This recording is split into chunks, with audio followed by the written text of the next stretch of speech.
Hey everybody, welcome to the second installment of Holy Week, a journey through Holy Week with Phil Collins and Reverend Beth Stotts. So far in this journey, we've seen Jesus enter Jerusalem, and we've seen people throw down their coats and throw down thrushes and branches to kind of make a way and celebrate him coming in. So during that time period, there were a lot of religious zealots or people who were trying to make a revolution, like change things, because the religious life of being a Jew at that time was very political. Well, I mean, come on. The religious life of being any religion is political sometimes, right?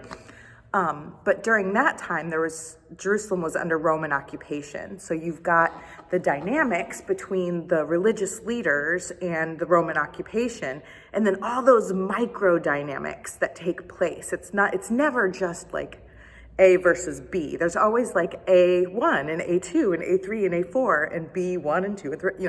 There's always lots of dynamics. So one of the things that would happen was during this season when all these people were coming to Jerusalem, they were coming to visit the temple, but they had to, for the Passover, and they had to pay like their temple dues or their taxes, like almost every church or religious community does, right? The problem is that because so many people were coming from so many different places, there wasn't like a single currency.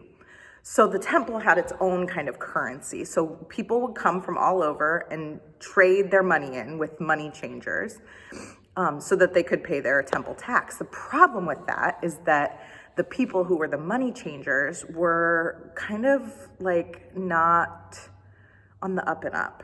I guess that's a nice way to put it. They were kind of using the situation that these pilgrims were in for their own benefit.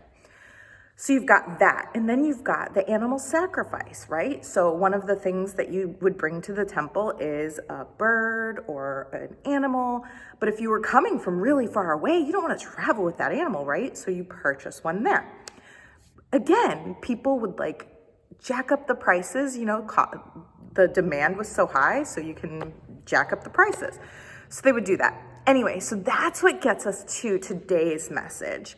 As Jesus made his entrance into Jerusalem, the whole city was shaken and unnerved, and people were asking, like, what is going on? Like, who is this person coming in? And the parade crowd answered, this is the prophet Jesus, the one from Nazareth in Galilee. So Jesus goes straight to the temple, and he threw out everyone who had set up shop, buying and selling, and he kicked over the tables of the loan sharks and the stalls of the dove merchants, and he said, my house was designated as a house of prayer, and you have made it a hangout for thieves.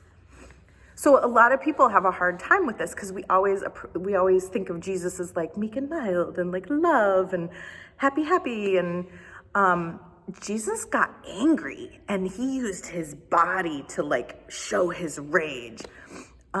He used his hands to live his faith. He used his body to live out what he thought was right in the world. And so that leads us to our Phil Collins song for today. If you know it, I want you to sing along. Okay.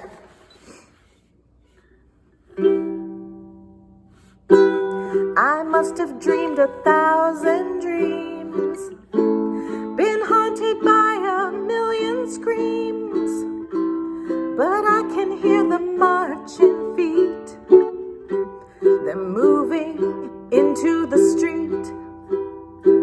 Now did you read the news today?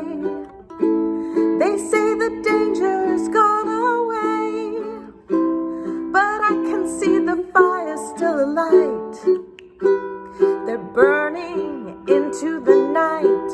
There's too many men, too many people making too many problems, and not much love to go around.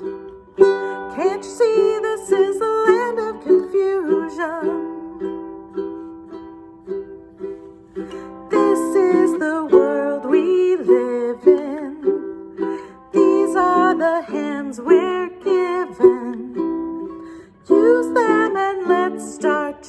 fighting to make it a place worth living in.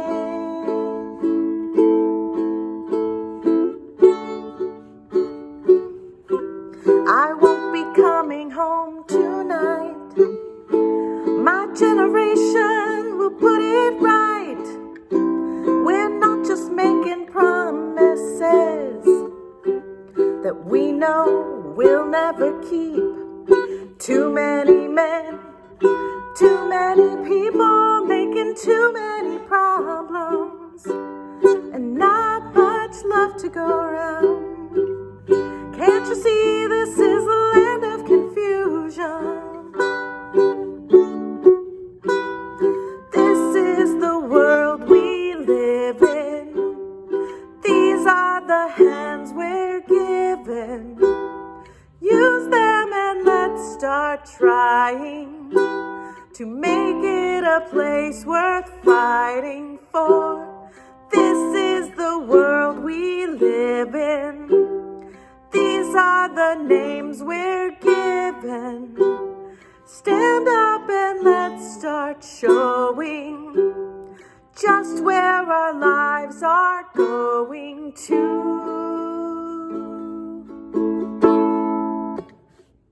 All right, guys, the land of confusion. There's a lot that we're going to be walking through this Holy Week, and it can be confusing, and sometimes we don't know what to do with it all, but I think if we embody the week, imagine our own bodies traveling into a new place or a place with lots of crazy people and lots going on, and imagine that like chaos and confusion, and then also imagine that righteous anger. And what does righteous anger feel like? Not just anger. There's a difference between anger and righteous anger. What does righteous anger feel like? And how can we use righteous anger? So that's what I want to leave you with today on this holy day of Holy Week. Where does righteous anger come from? And how can you use it? Amen, friends.